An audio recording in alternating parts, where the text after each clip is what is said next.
आपकी कैसे डिक्लेयर होगी वक्त प्रॉपर्टी, अब ये तो बताओगे कि नहीं बताओगे? या आप एडमिट कर रहे हो कि डिक्लेयर नहीं हो सकती थी? कल को वो कुछ भी सरकारी दफ्तर को कह देंगे कि वक्त प्रॉपर्टी तो हो जाएगा। मेरा सीधा सा क्वेश्चन है, ब्लंट। भाई साहब, आप तो ताजमहल भी ले लो यार, लाल किला भी ले लो, कौन मना कर रहा है?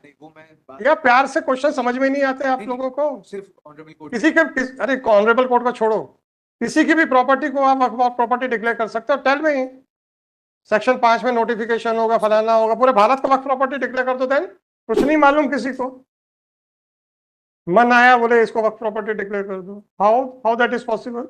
एक एप्लीकेशन लगाई दो पार्टीज ने कि ये वक्फ की प्रॉपर्टी है, और उन्हें ऑर्डर कर दिया कि आप पार्टी नहीं थे? नहीं, पार्टी थी। उन्होंने कहा कि आप इनक्रोचर हैं, आप खाली करिए।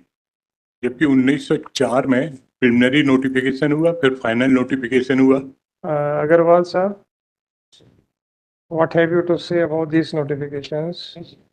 As regards this, if firstly Manoj may have the relief clause. Their relief clause is firstly they're seeking quashment of order dated 19/7/23. Next तो रहेगा वही तो 19/7। दूसरा relief they have sought is to declare the property if third relief is seen. This whether the property has been notified to be a waqf property in terms of section 5(1). ये इनका कहना है ancient monuments में already notified है जी। इसका क्या answer है? इसका आंसर हमने जो रिप्लाई में लिया है वो ये है कि under the act, this ancient monuments act, property can only be safeguarded by the concerned department of central government. The ownership of the property remains with the concerned authority. ठीक है ना, पर आपको तो कुछ नहीं कर सकते, आप हाथ तो नहीं लगा सकते ना, हाथ मत लगाना बस। ये तो कुछ भी नहीं कर सकते, ये स्ट्रेंजर हैं, ये कहते हैं कि हम इनका एनक्रोचमेंट है। व्हाट राइट ही है? चलो अभी तो आपको मैंने पूरा सुना ही नहीं सर, वो तो मैंने उस पर रोक लिया था। आप कैसे हाथ लगा सकते हो ये बता दो मेरे को, अग्रवाल साहब। Yes, lordships. I followed as regards ownership because अरे फॉरगेट अबाउट ओनरशिप, ओनरशिप के ऊपर मैं धीरे धीरे आऊंगा सर। जी।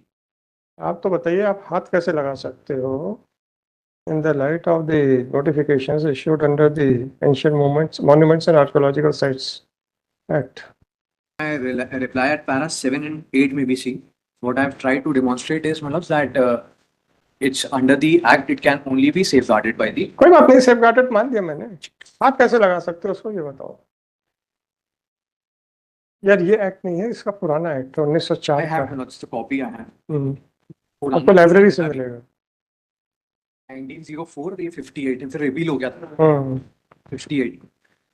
सर आप ओनरशिप पे क्यों जा रहे हो? पहले मेरे आंसर नहीं देना मत दीजिए, आगे बढ़ेंगे अपन। That is it is a protected monument, you can, nobody can touch it, right? No alteration, no restoration, nothing of sort can be done by anybody. that specific government. Right, no पहले इस पे clear हो गए अपन। अब आप आ जाइए, what are the documents to show that you are the owner? R1 is the document, Manoj, which I have filed. क्या है ये? This is the notification, Manoj, issued official gazette notification of state of MP showing the property to be a waqf property. कब है ये R1? अच्छा जी बताइए, ये कब कब का नोटिफिकेशन है? This is a notification dated 25/8/1989. 1989। अब आप एंशिएंट मॉन्यूमेंट्स के ऊपर आ जाएं। ये नोटिफिकेशन हो के वक्त प्रॉपर्टी डिक्लेयर हो सकती थी, ये आप बता दीजिए सर। यार मैंने तो आपका फोटोकॉपी ले ली। That I have referred in my reply also, that from, if my lords may have section 3 and 4, it says it provides for protection of the monuments. आप घुसेंगे नहीं बस। Again and again you are saying the same thing. Let me dictate the order just now. 89 में ये वक्त property declare क्यों हो गई, जो कि वो प्रोटेक्टेड प्रॉपर्टी थी? आपकी कैसे डिक्लेयर हो गई वक्त प्रॉपर्टी, अब ये तो बताओगे कि नहीं बताओगे? या आप एडमिट कर रहे हो कि डिक्लेयर नहीं हो सकती थी? बताओ ना, क्यों क्यों क्यों डिक्लेयर हो सकती थी? Has been done in terms of section 5(2) of the Waqf Act. कल को वो कुछ भी सरकारी दफ्तर को कह देंगे कि वक्त प्रॉपर्टी तो हो जाएगा। मेरा सीधा सा क्वेश्चन है, ब्लंट। कल को अग्रवाल साहब की प्रॉपर्टी का नोटिफिकेशन निकल जाएगा तो फिर अग्रवाल साहब को निकाल के बाहर कर दें, या उसके लिए कोई प्रोसीजर है? इतना ही पूछ रहा हूँ भाई।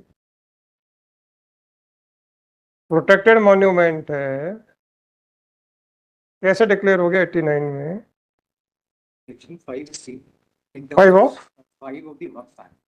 The notification is issued under this. अरे भाई साहब, आप तो ताजमहल भी ले लो यार, लाल किला भी ले लो, कौन मना कर रहा है? नहीं, वो मैं बात या प्यार से क्वेश्चन समझ में नहीं आते आप नहीं, लोगों को? सिर्फ ऑनरेबल कोर्ट किसी के अरे ऑनरेबल कोर्ट को छोड़ो, किसी की भी प्रॉपर्टी को आप वक्फ प्रॉपर्टी डिक्लेयर कर सकते हो। टेल में सेक्शन 5 में नोटिफिकेशन होगा, फलाना होगा, पूरे भारत का वक्फ प्रॉपर्टी डिक्लेयर कर दो, देन तो क्या नोटिफिकेशन क्या आपके वैलिड हो जाएगा? The property was already declared as a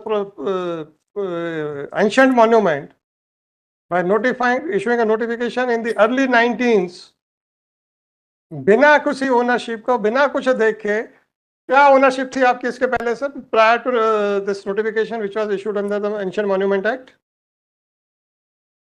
who was the owner of this property? Notification issue हो गया तो प्रॉपर्टी आपकी हो गई,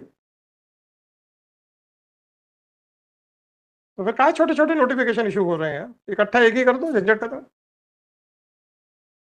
this is not the way of arguing the cases. That shows कि भाई you don't have any case, आप वो किसी तरीके से फेस सेविंग डिवाइस है। इसका ओनर कौन था, रियल ओनर कौन था, क्या हुआ, कहां से ये property I requiring a notification under the Waqf act?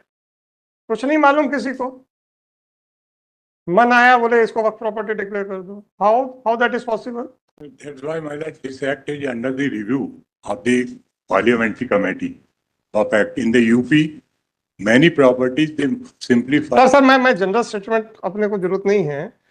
सवाल है कि जब एक क्वेश्चन को एक सोफिस्टिकेटेड तरीके से 4-5 बार पूछा गया, अब जब उसका जवाब आना ही नहीं है तो हमने कहा बंद करो, तो बंद करने के बाद फिर वही कहानी शुरू हो रही है कि सर सेक्शन 5 का नोटिफिकेशन, तो फिर तो ब्लंट क्वेश्चन आएगा ही ना यार। मैंने खतरा एंट्री लगाई है 54 से 55 से लेके कि ये हमारे नाम पे रजिस्टर्ड है इन द रेवेन्यू रिकॉर्ड। मैं तो कह रहा हूं ना, अग्रवाल साहब की बहस से समझ में आ गया इनके पास कुछ नहीं है, तो बेचारे फेस सेविंग डिवाइस पे बहस कर रहे हैं। अदरवाइज जब होता है तो फिर इनको छेड़ना बड़ा मुश्किल होता है। अप्रिशिएट कर रहा हूँ, कमेंट नहीं कर रहा हूँ। अगर केस में इनका दम है तो फिर इनको छेड़ना बड़ा मुश्किल होता है। तो जब ये एक पलायनवादी रास्ता निकाल रहे हैं तो इसका मतलब दम नहीं है फैक्ट्स पे। अगला सवाल ये पर्सनल आपके लिए था, not for your client. Otherwise हम कहते हैं ना कि भाई general questions are for your client, not for you. एक सिर्फ परमिशन से सिर्फ एक सबमिशन और मैं हाँ, it may be rejected sir, वो रिजेक्ट ही करेंगे ऑनरेबल।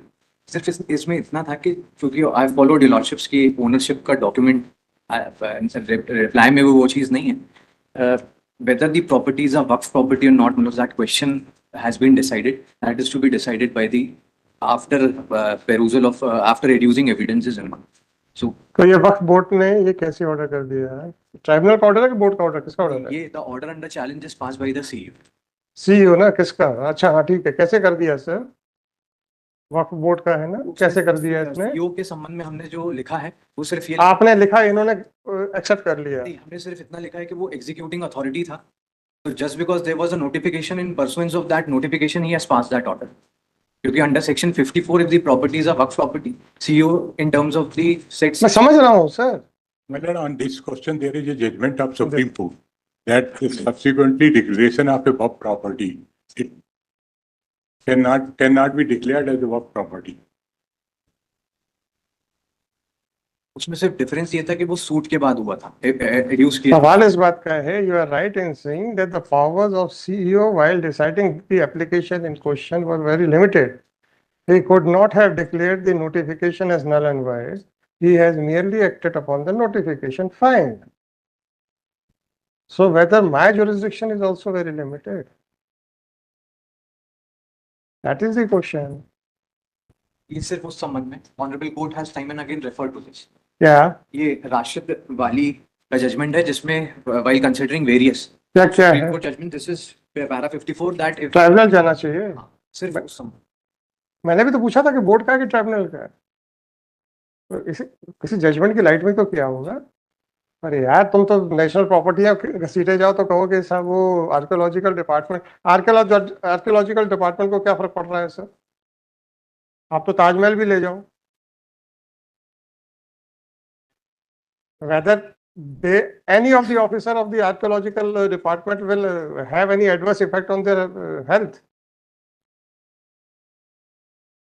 बल्कि मॉन्यूमेंट से हमको कोई इनकम नहीं है सर। अरे इनकम का सवाल नहीं है, सवाल इस बात का है कि आपका पर्सनल इंटरेस्ट क्या है कुछ नहीं। To safeguard these things. ये जो जिससे एक हमारी पुरानी सभ्यता, हिस्ट्री, अब बिल्डिंग्स नहीं होती हैं, इससे आपने वहां पे का जो कल्चर था वो सारी चीजें रिफ्लेक्ट होती हैं। पढ़ना आना चाहिए बिल्डिंग्स को। ये हमारे और आपके लिए बिल्डिंग है। वो लाल किला देखें तो हमें लाल दीवारें दिखती हैं, पर लेकिन जिनको इसमें हिस्ट्री में होता है तो उसकी एक एक ईंट बोलती है। They are the first hand direct evidence to give an indication कि उस समय का कल्चर क्या था, उस समय की सोसाइटी क्या थे। हम देखते हैं यार ये दरबार हॉल है, अच्छी बात है, ये शयन कक्ष है, अच्छी बात है, बस हो गया। They are not the buildings यार, they are the living creatures telling you about the history. उस समय की इंजीनियरिंग क्या थी, कितनी एडवांस थी। आप कई जगह पे जाके देखेंगे, वो जो गुंबद के बीच का एक उनका ये सीधा सा कहना है, सर वो जो छोटा सा पत्थर दिख रहा है हटा दीजिए, पूरी की पूरी छत नीचे आ जाएगी। और ये इंजीनियरिंग इसलिए थी क्योंकि अगर कोई अटैक हो गया है, then how to create hurdles. That was one of that engineering की। साहब आप ऊपर का एक पत्थर हटा देंगे, पूरी की पूरी छत बैठ जाएगी। अब आज का कोई कॉन्ट्रैक्टर बना के दिखा दे सर। वेट डिस्ट्रीब्यूशन, आज तो कंप्यूटर पे भी लेके आदमी बैठे रहते, उस समय तो कंप्यूटर नाम की कोई चीज ही नहीं थी। आपने वो देखे हैं किले जहां पे ये चीजें हैं, जहां एंट्रेंस गेट के ऊपर वो गुंबद बने हुए हैं, बड़े से हॉल बने हुए हैं, उन पे गुंबद है। और उसका जो इंजीनियरिंग है ये कि जो सेंटर का, टॉप का सेंटर का जो पत्थर है, अगर आप हटा देंगे तो पूरा पूरा कोलैप्स कर जाएगा। देखा है आपने? नहीं देखा सर। ये बिल्डिंग्स नहीं है, ये बोलती हैं, इंजीनियरिंग के बारे में बोलती हैं, नॉलेज के बारे में बोलती अशोक मनकोटिया के केस में सुप्रीम कोर्ट ने कहा, हालांकि वो रिलीवेंट नहीं था इसलिए मैंने लेके नहीं आया, उसमें ये कहा है कि these monuments should be protected at any cost। Apart from that sir, पढ़ने तो जाए, इंजीनियरिंग के ऐसे ऐसे नमूने हैं, एग्जाम्पल्स है। नमूना सर कई कई सेंस में भी होता है, बोले वो बहुत ही नमूना आदमी है, वो भी छोड़िए। ऐसे ऐसे एग्जाम्पल्स हैं sir. You can just imagine कि क्या कॉन्ट्रैक्टर्स रहा होगा वहां पे, जो वेट डिस्ट्रीब्यूशन का इतना परफेक्ट उनको नॉलेज है। बीच में कोई पिलर नहीं है, बड़ा सा हॉल है with no pillars at all in the centre. छोटी छोटी चीजें देखें तो सही, सब पूरी आपके तो पुरानी सभ्यता के जीती जागती मिसालें। चलो ये रखो।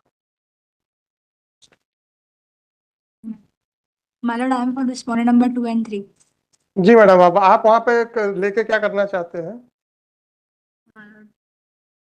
क्या वहां पे क्या करना चाहते हैं?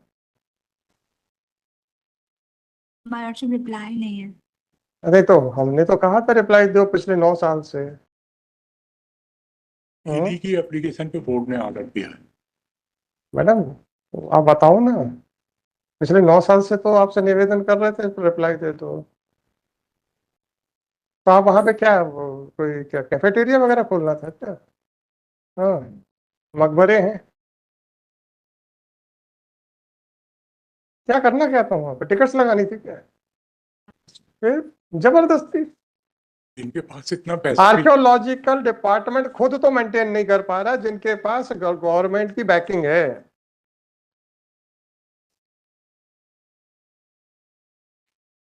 तो प्रिजर्व करने के लिए जितना पैसा लगेगा है कि नहीं? आपके पास है क्या? आप जबरदस्ती उन पर कटाक्ष कर रहे हो। हमारे को तो सेंट्रल गवर्नमेंट जो एलोकेशन करती है उसके। अरे ठीक है, एक कमरा, एक प्राइवेट आदमी एक कमरा तक नहीं रेनोवेट कर सकता सर, वहां का इतना पैसा लगता है।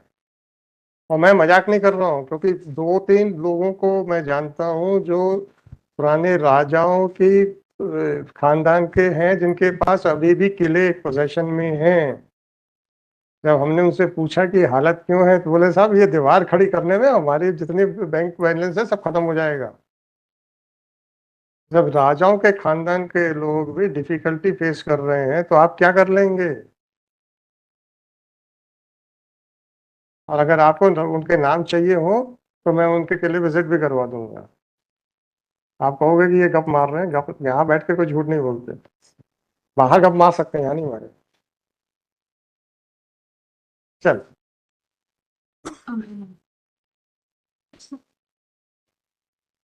सभ्यता यादव। तो मैडम आपने बिना किसी मतलब के जस्ट फॉर फन एप्लीकेशन लगा दी थी, तो ये इंफ्रेंस ड्रॉ कर लें। चलो ठीक है, हम तो यही इंफ्रेंस ड्रॉ करेंगे।